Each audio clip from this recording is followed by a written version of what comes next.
আসসালামু আলাইকুম ওয়া বারাকাতুহু।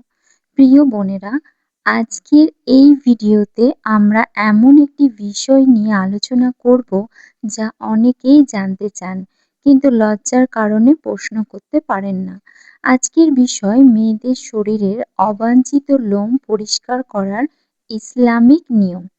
এই ভিডিওতে আমরা জানব ইসলাম কি নির্দেশ দেয়, কোন কোন লোম পরিষ্কার করা সুন্নত, কতদিনের মধ্যে পরিষ্কার করা উচিত, কোন লোম কাটা নিষেধ, রেজার বা ট্রিমার, ওয়াক্স বা ক্রিম ব্যবহার করা যাবে কিনা, স্বামী স্ত্রীর এ বিষয়ে করণীয়, প্রচলিত কিছু ভুল ধারণার উত্তর আজকে। ইসলাম পরিষ্কার পরিচ্ছন্নতাকে কেন গুরুত্ব দিয়েছে? ইসলামে পবিত্রতা ঈমানের গুরুত্বপূর্ণ অংশ। রাসূল সাল্লাল্লাহু আলাইহি সাল্লাম পরিচ্ছন্নতাকে অত্যন্ত গুরুত্বপূর্ণ দিয়েছেন। শরীর, পোশাক ও পরিবেশ পরিষ্কার রাখা একজন মুসলিমের বৈশিষ্ট্য। অবাঞ্ছিত লোম পরিষ্কার রাখাও ব্যক্তিগত পরিচ্ছন্নতার অন্তর্ভুক্ত। কোন লোম পরিষ্কার করা সুন্নাহ? হাদিসে কয়েকটি ফিতরাতের কাজের কথা এসেছে। এর মধ্যে রয়েছে নখ কাটা, গোঁফ ছোট করা পুরুষদের জন্য, বগলের লোম পরিষ্কার করা, লজ্জাস্থানের আশেপাশের লোম পরিষ্কার করা।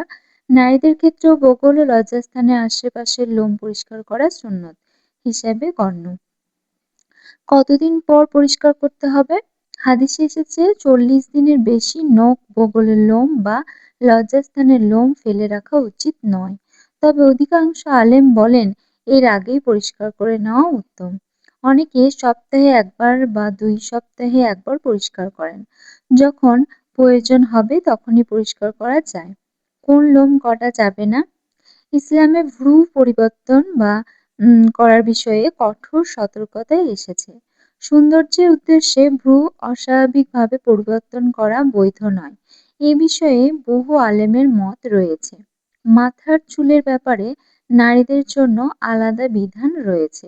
তবে চিকিৎসার প্রয়োজন হলে বা বিশেষ সমস্যার ক্ষেত্রে আলেম ও প্রয়োজন চিকিৎসকের পরামর্শ নেওয়া উচিত। কি দিয়ে পরিষ্কার করা যাবে? ইসলামে নির্দিষ্ট কোনো যন্ত্র বাধ্যতামূলক করা হয়নি। ব্যবহার করা যেতে পারে razor, trimmer, hair remover cream, wax. শর্ত হলো শরীরের ক্ষতি না হয়, নিরাপদভাবে ব্যবহার করা হয়, অযথা অন্যর সামনে সতর প্রকাশ না করা হয়। স্বামী স্ত্রীর জন্য পরামর্শ: স্বামী স্ত্রী উভয়ই ব্যক্তিগত পরিচ্ছন্নতার প্রতি যত্নবান নেওয়া উচিত।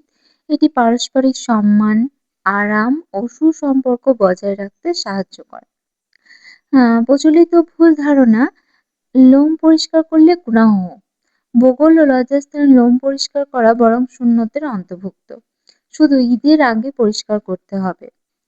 আম প্রয়োজন অনুযায়ী করা যায়। ৪০ দিনের বেশি ফেলে রাখা উচিত নয়।